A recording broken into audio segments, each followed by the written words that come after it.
Jadi andalkan Rasulullah untuk setiap perkara. Andalkan Rasulullah di dunia, dan juga jangan lupa andalkanlah Rasulullah di akhirat nanti. Yang paling menjadi andalan kita adalah wajahnya Rasulullah sallallahu alaihi wasallam.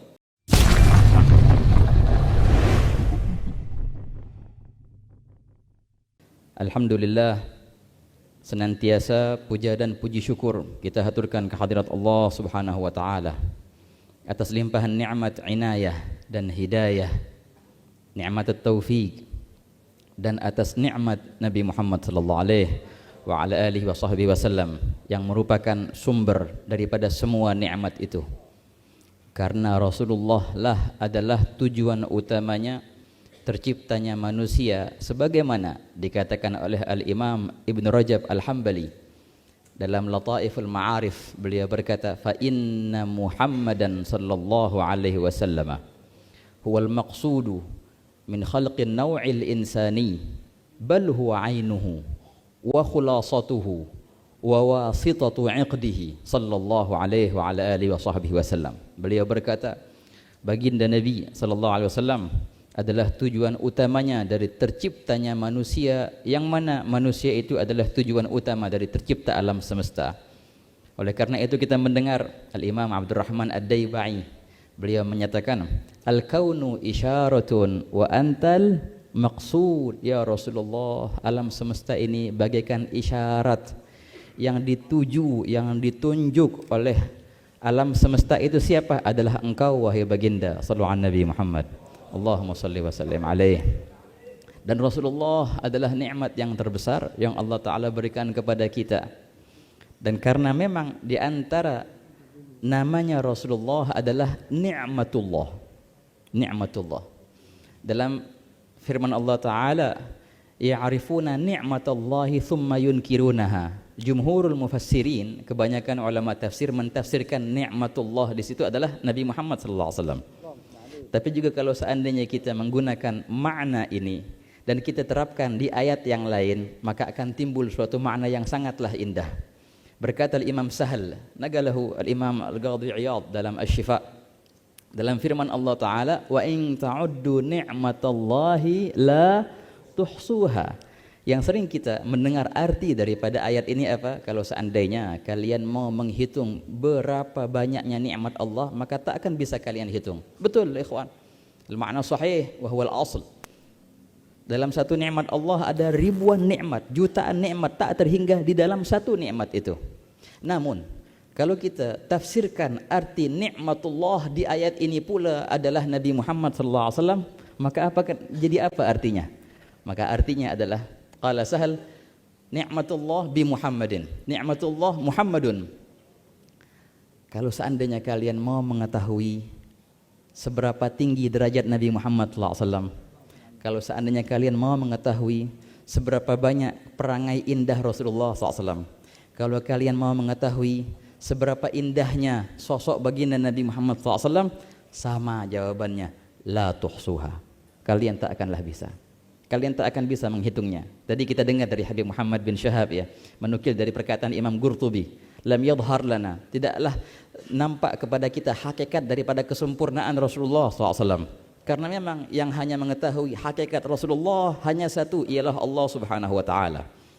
Dahulu Al-Imam Sayyidina Uwais Al-Qarani, seorang tabi'in. Bayangkan, Uwais Al-Qarani tabi'in yang tidak berjumpa dengan Rasulullah SAW. Namun tatkala beliau berjumpa dengan Sayyidina Umar dan Sayyidina Ali, sebagaimana fi riwayah ma'rufah, Ibn Hibban meriwayatkan dalam sahihnya, cerita yang panjang lebar. Di akhir cerita itu, Sayyidina Uwais yang memberikan nasihat kepada Sayyidina Umar dan Sayyidina Ali. Bayangkan, bukannya kebalik, enggak, Sayyidina Uwais yang kasih nasihat ini. Beliau berkata, ya Umar wa ya Ali, ma araftuma min Rasulillahi illa dhil. Wahai Umar, wahai Ali. Sayyidina Umar dari awal sama Rasulullah, Sayyidina Ali dari kecil sama Rasulullah SAW.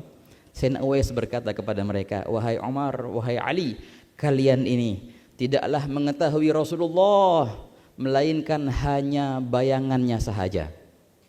Ini kata siapa? Kata Uwais yang belum pernah berjumpa dengan Nabi SAW. Kasih nasihat ke Sayyidina Umar, kalian ini selama ini hanya mengetahui bayangannya Rasulullah sahaja. Apakah Sayyidina Umar tersinggung? Oh enggak, ikhwan. Gal fatanaha Umar, maka menepilah Sayyidina Umar dan duduk sambil menangis dan berkata, sadaqta ya Uwais, betul engkau wahai Uwais. Yang kami ketahui selama ini hanyalah bayangannya Rasulullah sallallahu alaihi wa ala alihi wasallam. Sallallahu Nabi Muhammad. Allahumma salli alaihi. Wa man huwa ni'matul 'uzma li mughtanimi, kata Imam Busairi dalam burdahnya. Nabi Muhammad adalah an-ni'ma al-'uzma. Imam Syafi'i pula mengungkapkan ada suatu ibarah yang beliau tuliskan. Ini kalau bukan karena sanad yang muttasil yang benar ke Imam Syafi'i, dalam ibarah ini pasti akan banyak yang meragukan perkataan ini, ikhwan. Tapi benar-benar ini sanad bersambung sampai Imam Syafi'i, karena yang meriwayatkan perkataan ini adalah muridnya Rabi' bin Sulaiman al-Muradi. Dalam kitabnya Imam Syafi'i, Ar-Risalah. Kitab Ar-Risalah adalah sebenarnya bukan kitab yang beliau tuliskan sebagai jawaban surat kepada guru dan juga rekannya Abdurrahman bin al-Mahdi. Imam Abdurrahman bin al-Mahdi takjub dengan pola istinbatnya Imam Syafi'i. Lalu meminta kepada Imam Syafi'i untuk menuliskan rumusan istinbatnya. Maka Imam Syafi'i menjawab dengan surat. Nah, itu surat akhir jadi kitab. Dinamakan dengan Ar-Risalah. Dan dinobatkan itu kitab menjadi kitab pertama dalam ilmu usul fiqih. Ini kitab dalam ilmu usul fiqih ya, bukan sirah. Dan bukan juga tasawuf, bukan, usul fiqih. Berkata Sidi Abdullah Asy-Shinqiti dalam nazaman al-usul, alfiyatul usul, nazam jam' al-jawami', awwalu man allafahu fil kutubi Muhammad bin Syafi'i al-Muttalibi wa ghairuhu kanat lahu saliqah mithlu alladhi lil 'urbi min khaliqah. Dalam muqaddimat kitab Ar-Risalah itu ada satu alenia yang azim. Yang kata ulama kita, kalau seandainya bisa ditulis dengan tinta emas, semestinya ditulis dengan tinta emas itu alenia itu. Beliau katakan seperti ini. Falam tumsi bina ni'matun zaharat wala batanat. Nilna biha hadzan fi dinin aw dunya. Aw dufi'a 'anna makruhun fihima. Aw fi ahadin minhuma illa wa Muhammadun sallallahu alaihi wasallam sababuha. Al-qaidu ila khairiha wal hadi ila rusydiha. Artinya apa? Falam tumsi bina ni'matun, tidaklah ada satu nikmat pun yang ada pada kita sekarang. Kalimat nikmatun itu nakirah ya. Ada lam di situ, ada nafi. Wan nakirah fi siyaqin nafi lil umum. Jadi sangat-sangat absolut, sangat mutlak. Tidak ada kecualian sama sekali. Tidaklah ada satu nikmat pun. Dan beliau tekankan kemutlakan ini. Mutlak. Baik pun itu nikmat yang zahir, yang nampak, atau batonat, yang tak nampak. Baik pun itu nikmat fi dinin au dunia, nikmat dalam agama, nikmat di akhirat, ataupun nikmat di dunia. Bukan cuma nikmat, kata beliau. Dan tidaklah ada suatu yang makruh, suatu bala, suatu musibah yang engkau diselamatkan darinya, suatu penyakit yang engkau diselamatkan darinya, musibah apapun yang engkau dijauhkan darinya, dunia, akhirat, agama, atau dunia, melainkan perantara semua itu adalah Nabi Muhammad sallallahu alaihi wasallam. Ini kata Imam Syafi'i, ikhwan. Kalau kenikmatan akhirat jelas sekali semua itu berkat Rasulullah sallallahu alaihi wasallam. Syurga tak Allah bukakan kecuali Nabi Muhammad dulu yang mengetuk pintu syurga itu. Bika umirtu an la aftaha li ahadin qablak, berkata malaikat Ridwan ketika baginda mengetuk pintu syurga. Siapa mengetuk? Muhammad. Sungguh Allah telah memerintahkanku untuk tidak membukakan syurga sebelummu wahai Nabi. Wa innal jannata haramun 'alal anbiya hatta adkhulaha ana wa haramun 'alal umam hatta tadkhulaha ummati, kata Rasulullah SAW. Syurga itu Allah haramkan atas para nabi-nabi sehingga aku dulu yang memasukinya. Dan Allah Ta'ala haramkan syurga itu kepada umat-umat terdahulu sehingga umatku duluan yang masuk ke dalamnya. Sallallahu Nabi Muhammad. Maka orang yang terakhir di umat Rasulullah masuk syurga itu masih duluan daripada orang-orang soleh di umat dahulu yang masuk syurga, ikhwan. Loh kenapa? Bukan karena banyak amal ibadahnya, bukan, karena berkat Nabi Muhammad SAW. Busyra lana ma'asyaral islami inna lana minal inayati ruknan ghaira munhadimi lamma da'allah da'ina li ta'atihi bi akramir rusli kunna akramal umami. Berkat Rasulullah akhirnya kita masuk dalam kemuliaan itu, ikhwanana.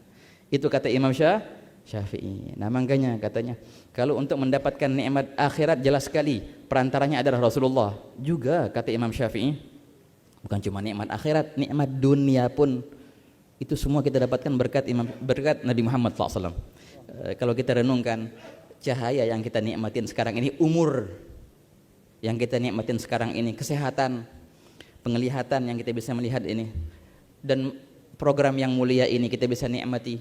Semua kenikmatan dunia, kendaraanmu, rumahmu, tempat tinggalmu, pakaianmu, keluargamu, semua itu adalah berkat Nabi Muhammad sallallahu alaihi wasallam. Berkata Sidi Abdul Aziz Ad-Dabbagh, katanya, bila mana engkau melihat setiap benda di alam semesta, kau akan melihat ada benang yang tersambung dari benda itu kepada Rasulullah sallallahu alaihi wasallam, karena baginda adalah sumber dari segalanya. Sallallahu Nabi Muhammad. Allahumma shalli alaihi. Dan juga tidaklah ada perihal bala, musibah, penyakit yang dijauhkan dari kita, melainkan juga Rasulullah sebagai perantaranya. Sampai-sampai Imam As-Sakhawi yang ma'ruf ini, Imam Sakhawi menyebutkan dalam Ad-Daw'ul Lami' fi Akhbaril Qarni At-Tasi', terjemah seorang yang dikatakan dia itu seorang soleh minas solihin, yang pernah dia itu sakit mata sampai-sampai hilang penglihatannya. Bukan cuma itu, membengkak matanya sampai-sampai terpengaruh kepada otaknya. Akhirnya beliau berjalan menuju Madinah dan bertawasul kepada Nabi Muhammad SAW. Berkata Imam Sakhawi, galfana ma fara'a fil manam, ketika dia tidur mimpi Nabi Muhammad SAW mengusap-ngusap matanya. Kemudian beliau bangun dari itu dalam keadaan sehat dan bisa melihat lagi. Yang perlu digarisbawahin di sini, berkata Imam Sakhawi setelah itu, wahadha, dan ini, wal amru a'zamu min dzalik, kata beliau, dan perkara ini lebih besar daripada cerita yang tadi, karena tidaklah ada orang yang bertawassul dengan Nabi Muhammad SAW melainkan la yakhib, tidak akan dia pernah kecewa. Pernahkah Rasulullah mengecewakan sahabatnya? Enggak pernah sama sekali. Akankah Rasulullah mengecewakan umatnya? Tidak pernah sama sekali. Namun kadang-kadang kitanya yang tidak kebaginda. Wahakala. Tidaklah ada pernah orang kecewa kalau dia meminta dari Rasulullah SAW. Ludh bin Nabi fi kulli naibatin fa'aqduha bi Rasulillahi mahlulu. Ludh bin Nabi, bertawassullah kepada Rasulullah fi kulli naibatin, dalam setiap problemmu. Kau punya problem di kantor, di keluarga, ada masalah sama teman, sama siapa aja, maka apa? Ludh, mintalah pertolongan bin Nabi kepada Nabi Muhammad SAW. Fi kulli naibatin fa'aqduha bi Rasulillahi mahlulu, serumit-rumitnya tali yang rumit itu akan menjadi lurus kembali, akan terlepas semua permasalahan itu berkat Nabi Muhammad sallallahu alaihi wasallam. Ikhwanana, jadi andalkan Rasulullah untuk setiap perkara. Andalkan Rasulullah di dunia, dan juga jangan lupa andalkanlah Rasulullah di akhirat nanti. Yang paling menjadi andalan kita adalah wajahnya Rasulullah sallallahu alaihi wasallam. Wajhukal maimun hujjatuna. Nah itu tuh, apa yang kita andalkan di akhirat nanti? Harus banyak ibadah, betul. Harus banyak punya ilmu, betul juga. Tapi yang kau andalkan adalah apa? Ludh bin Nabi. Dan juga apa? Wajhukal maimun, wajahnya Rasulullah, hujjatuna yauma ya'tin nasu bil hujaji. Bukankah Rasulullah sendiri yang mengajarkan itu? Dalam Sahih Muslim, ketika Sayyidah Aisyah menjahit dan jatuh jarumnya itu, maka datanglah baginda Nabi sallallahu alaihi wasallam, ya kan ya, dengan wajah yang penuh dengan cahaya, sehingga Sayyidah Aisyah takjub dengan cahaya itu. Ma adwa wajhaka ya Rasulullah, alangkah cemerlangnya wajahmu wahai Nabi. Maka baginda Nabi SAW mengatakan suatu perkataan itu suatu bisyarah, dan di saat yang sama suatu nadharah. Gal wailun liman la yara hadzal wajha yaumal qiyamah. Celaka bagi mereka orang yang tidak menemukan wajah ini nanti di hari kiamat. Bahaya ya kawan. Kalau kita enggak nemu wajah Nabi di hari kiamat, mau kemana kita? Celaka kata Rasulullah SAW, yang tidak menemukan wajah ini di hari kiamat. Siti Aisyah bertanya, siapa gerangan mereka orang yang tidak menemukan wajahmu ya Rasulullah di hari kiamat nanti? Mereka adalah orang man dzukirtu indahu falam yusalli alayya, sallallahu Nabi Muhammad. Orang yang tidak menemukan wajahku, kata Rasulullah, di hari kiamat, orang yang sudah mati hatinya, sudah mati rasa, sehingga ketika dia mendengar nama Rasulullah lewat di telinganya, dia biasa-biasa aja, enggak salawatan, enggak terbawa kerinduan, biasa-biasa aja. Nah itu bahaya, ngerinya nanti, karena hati yang kopong, yang kosong dari Rasulullah akan membawa kejauhan dari baginda di akhirat nanti, ikhwan. Na'udzubillah min dzalik. Kata ulamanya, ini juga bisyarah. Ketika mendengar nama Rasulullah SAW, dengan spontan dia salawat Allahumma sholli wa sallim alaih, maka itu bisyarah bahwasanya dia akan menemukan wajah Nabi Muhammad SAW di akhirat nanti. Kata ulama kita, ini kalau nemu wajah Rasulullah di akhirat, harus kenal dulu sama wajah itu. Kan mau nyari wajah Nabi di akhirat, emang tahu wajahnya bagaimana? Pernah ngelihat wajah bagaimana? Dari sekarang, ikhwan. Temukanlah wajah itu di dunia. Kenalilah wajah itu di dunia dulu. Lihatlah wajah itu di dunia dulu, sehingga akan mudah bagimu untuk mencarinya nanti di hari kiamat. Makanya baca Syama'il Nabi. Baca dong Syama'il Muhammadiyah lil Imam Abi Isa Tirmidzi atau Wasailul Wusul lin Nabhani. Baca bagaimana wajah Nabi Muhammad SAW. Kalau bisa mimpi Rasulullah. Mimpi Rasulullah, ikhwan. Kata dulu ulama-ulama kita bilang kalau orang masuk bulan Rabiul Awal dan hadir maulidan di sono sini, Masya Allah banyak salawatan, tapi keluar bulan Rabiul Awal dia belum mimpi, wah kemana aja berarti tuh. Seakan-akan dia masuk ke rumah, tapi dia tidak bertemu dengan tuan rumahnya. Tuan rumah di bulan Rabiul Awal adalah Nabi Muhammad SAW. Kau masuk rumah Nabi dan kau keluar lagi, tak berjumpa dengan tuan rumah, kemana? Apa yang menghalangi kita dari Rasulullah SAW? Bukannya jarak masa 1500 tahun pas tahun ini katanya kan ya, dari kelahiran Nabi SAW. Bukannya masa yang menghalangi, dan bukan juga jarak yang menghalangi dari sini ke Madinah berapa kilometer. Jangan, bukan itu semua menjadi penghalang. Karena syuhudul masafah afah. Ketika seorang menganggap halangan itu suatu jarak, itu suatu penyakit. Enggak ada, jarak bukan menjadi halangan. Bagi orang yang cinta, tidak terbatas cintanya dengan dimensi tempat atau dimensi waktu. Karena cinta menembus semua itu, ikhwani. Dan cahayanya Rasulullah SAW menembus semua itu. Bukankah baginda ketika dilahirkan dalam Sahih Muslim? Wa inna ummi ra'at hina waladatni nuran adha'a laha qusuru busra minasyam. Cahayaku, kata Nabi SAW, yang dilihat oleh ibuku itu menembus sehingga ibunda Nabi SAW melihat beberapa bangunan di Busra daripada negeri Syam. Kalau sekarang di Jordania itu Busra itu, ikhwan. Jarak dari Mekah ke Jordan pakai pesawat 3 jam. Tapi cahaya Rasulullah menembus, bukan cuma tembok yang ditembus, gunung pun ditembus. Itulah cahaya Nabi Muhammad SAW. Alangkah mudah sekali cahaya itu menembus 1500 tahun, akan sampai ke rumahmu, akan sampai ke hatimu. Namun bukakan hatimu, ikhwan. Bukalah hatimu untuk masuk cahaya Nabi SAW. Bukalah rumahmu untuk masuk cahaya Nabi Muhammad SAW.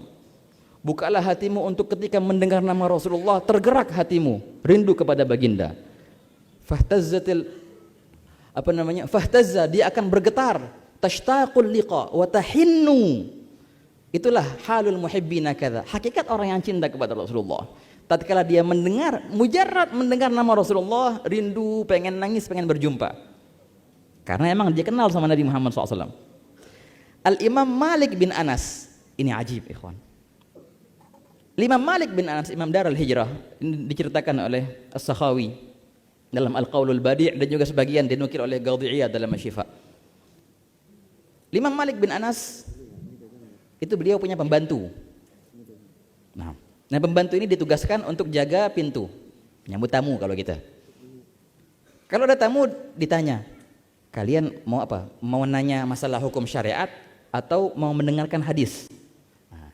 Kalau tamu-tamu itu bilang kami mau tanya masalah hukum syariat, disampaikan kepada Imam Malik, itu mudah. Imam Malik langsung menemui tamu-tamu itu dan menjawab pertanyaan mereka. Tapi kalau tamu-tamu itu bilang kami di sini mau mendengarkan hadis, disampaikanlah permintaan kepada Imam Malik.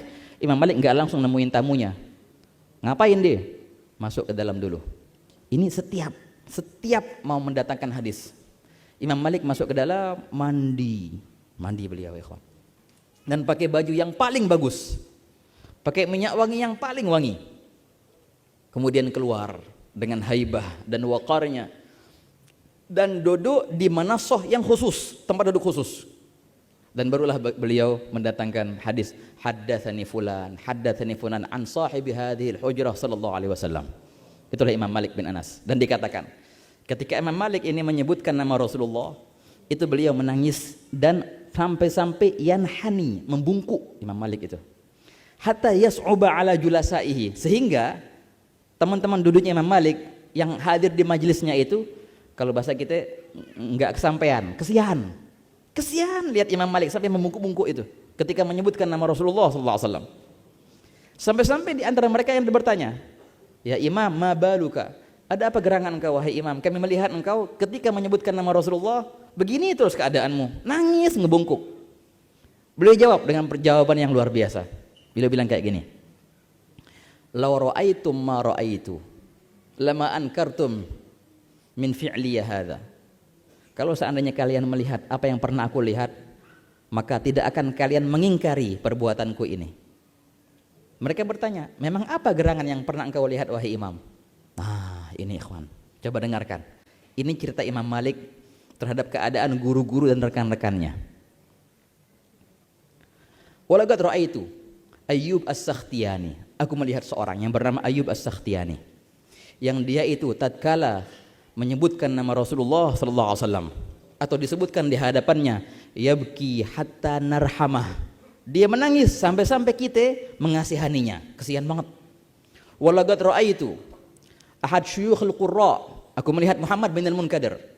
Wa kana syekhul qurra fi zamanihi. Idza dzukira 'indahu Nabi sallallahu alaihi wasallam. Bila mana disebutkan nama Rasulullah di hadapannya, sama juga yabki hatta narhamah. Menangis sampai kita mengasihaninya. Dua. Ketiga, walaqad ra'aitu Ja'far bin Muhammad. Aku telah melihat seorang guru yang bernama Ja'far bin Muhammad. Siapa itu Ja'far bin Muhammad? Itulah Ja'far Shadiq bin Muhammad al-Bagir bin Ali Zainal Abidin ibn al-Husain bin Ali bin Abi Talib wa bin Fatimah az-Zahra binti Nabi Muhammad sallallahu alaihi wasallam. Ja'far bin Muhammad ini gurunya Imam Malik, betul. Dan juga Ja'far bin Muhammad itu gurunya Abu Hanifah. Berkata Imam Abu Hanifah, laulas sanatan ma'a Ja'far lahalakan Nu'man. Kalau bukan karena 2 tahun aku menimba ilmu dari Ja'far, akan hancurlah Nu'man. Siapa? Abu Hanifah maksudnya. Ja'far luar biasa ya kawan. Ja'far bin Muhammad. Imam Malik menceritakan, walaqad ra'aitu Ja'far bin Muhammad. Aku melihat Ja'far bin Muhammad. Wa kana basyushan basaman. Ja'far bin Muhammad itu orangnya murah senyum, senyum terus enak. Tapi ketika disebutkan di hadapannya Rasulullah sallallahu alaihi wasallam, ia beki, dia menangis hatta asfarra launuh. Bukan cuma nangis, sampai menguning. Sampai apa? Menguning. Jadi kuning kulitnya itu ketika dia menyebutkan nama Nabi Muhammad sallallahu alaihi wasallam. 3. Walaqad ra'aitu, sungguh aku telah melihat Muhammad bin Syihab Az-Zuhri, seorang muhaddits yang ma'ruf. Beliau ini orangnya enak, murah, dan senyum, dan apa namanya, enak kalau diajak ngomong. Tapi ketika dia menyebutkan nama Nabi Muhammad SAW, faka'annahu la ya'rifuka wa la ta'rifuhu. Ketika dia menyebutkan nama Rasulullah SAW, seakan-akan kau tidak mengenalnya dan dia tidak mengenalmu. Lupa sudah ketika menyebutkan nama Nabi Muhammad SAW. Lagi, walaqad ra'aitu Abdurrahman bin Qasim. Aku telah melihat Abdurrahman bin Qasim. Wa kana idza dzukira 'indahu Nabi sallallahu alaihi wasallam. Ketika dia menyebutkan Rasulullah atau disebutkan di hadapannya, apa yang terjadi? Ihmarra launuhu faka'annahu qita'atu dam. Memerah mukanya sehingga seakan-akan engkau melihat darah. Ini Abdurrahman bin Qasim. Walaqad ra'aitu Safwan bin Sulaim. Aku telah melihat seorang guru yang bernama Safwan bin Sulaim. Tatkala disebutkan nama Rasulullah di hadapannya, apa yang terjadi? Yabki wa yabki hatta yatrukuhun nas. Dia menangis, lama nangisnya sampai-sampai ditinggalin orang. Saking kelamaan nangisnya. Sallallahu Nabi Muhammad. Inilah keadaan mereka hanya ketika mereka mendengar nama Nabi Muhammad sallallahu alaihi wasallam atau menyebutkan nama Rasulullah. Imam Malik berkata, dan dahulu para ulama-ulama itu mereka tidak mau menyebutkan nama Rasulullah melainkan dalam keadaan berwudu. Kalau enggak punya wudu enggak mau nyebutin nama Nabi. Di antara adabnya sama Rasulullah sallallahu alaihi wasallam. Ikhwanana, cinta seperti itu dan keadaan seperti itu ketika menyebutkan Rasulullah, ketika mengenang Rasulullah, itu warisan ikhwan. Itu warisan. Sebagaimana Imam Malik melihat guru-gurunya, inilah beliau Imam Malik. Dan juga perihal yang sama diwarisi oleh muridnya Imam Syafi'i. Nah makanya tadi dalam muqaddimat risalah itu Imam Syafi'i menyebutkan ibarah yang luar biasa. Ini pula diwariskan oleh muridnya Ahmad bin Hanbal. Famalikun an nafi'in an sayyidih wa zida mali syafi'i fa ahmadih. Maka menjadi rantai sangat yang paling mulia itu ikhwani. La ilaha illallah. Sallallahu Nabi Muhammad. Ada apa gerangan mereka seperti itu? Karena mereka kenal Rasulullah yang mereka kenal, walaupun cuma bayangan katanya. Tapi itu membuat mereka benar-benar cinta gila sama Rasulullah SAW, cinta mati sama Rasulullah SAW. Hanya dengan mendengar namanya sahaja Kayak gitu tuh, yang nangis, sampai yang menguning, sampai yang memerah, sampai yang lupa, sampai yang ditinggalin orang, cuma mendengar nama padahal. Sallallahu Nabi Muhammad.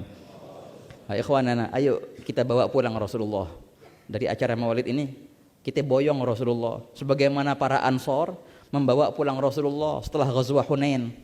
Sebagian dari mereka, panjang ceritanya, dalam Bukhari dan Muslim dan ghairuh. Ibn Ishaq meriwayatkan dalam sirahnya, ketika setelah Ghazwat Hunain, Nabi SAW bagi-bagi ghanimah kepada orang-orang. Sebagian kaum Ansor agak keberatan hati, kenapa kok Rasulullah bagi-bagi ghanimah perang kepada yang lain, lah kita yang pedang kita masih berdarah-darah ini, kita nggak dapat apa-apaan.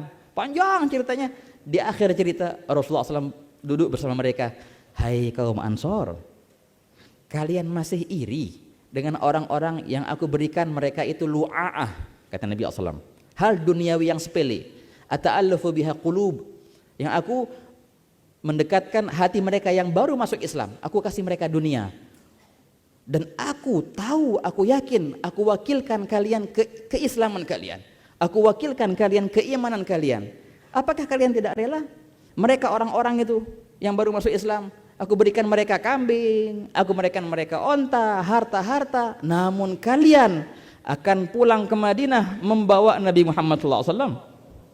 Kalian aku berikan diriku, kata Rasulullah. Biarkan mereka bawa kambing, biarkan mereka bawa onta-onta, biarkan mereka bawa harta-harta, namun kalian pulang ke rumah kalian memboyongku, kata Rasulullah SAW. Ini luar biasa. Ayo kita bawa Rasulullah SAW ke rumah kita, ikhwan. Kita hidupkan ajaran Rasulullah di rumah kita. Jangan sampai kita jalan di jalan yang bukan jalan Nabi Muhammad SAW. Maka li ahli al-Madinati wa man hawlahum minal a'rabi an yatakhallafu an Rasulillah. Ya kan? Walaupun ayat itu Allah Ta'ala turunkan sebagai teguran kepada sahabat yang tidak ikut perang Tabuk, Hilal dan Murarah dan Ka'ab, Makkah. Murarah, Hilal wa Ka'ab. Thalatha takhallafu an ghazwat Tabuk. Tapi diambil makna lagi, maka li ahli al-Madinah, tidak layak bagi mereka para penghuni Madinah, wa man hawlahum minal a'rab, dan juga sekitarnya daripada orang-orang Arab, an yatakhallafu, untuk tidak ikut Rasulullah, untuk jalan bukan di jalan Rasulullah.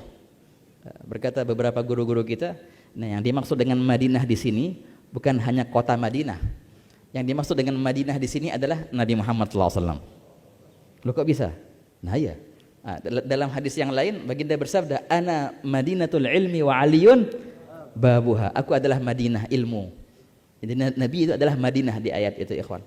Dan teman, hadis yang itu panjang lebar, dha'afahu ba'dul muhadditsin wa sahahahu ba'dul muhadditsin wa hasanahu ba'dul muhaddits. Walaupun Ibn al-Jauzi menyebutkan itu hadis dalam maudhu'at, tapi enggak semua hadis di maudhu'at itu maudhu'. Wa ma fi kitabi waradil Jauzi ma laisa bi maudhu'in hatta wuhima min dzalika sahihu wa dha'ifu wal hasan dhammantuhu kitabi al-qaul al-hasan.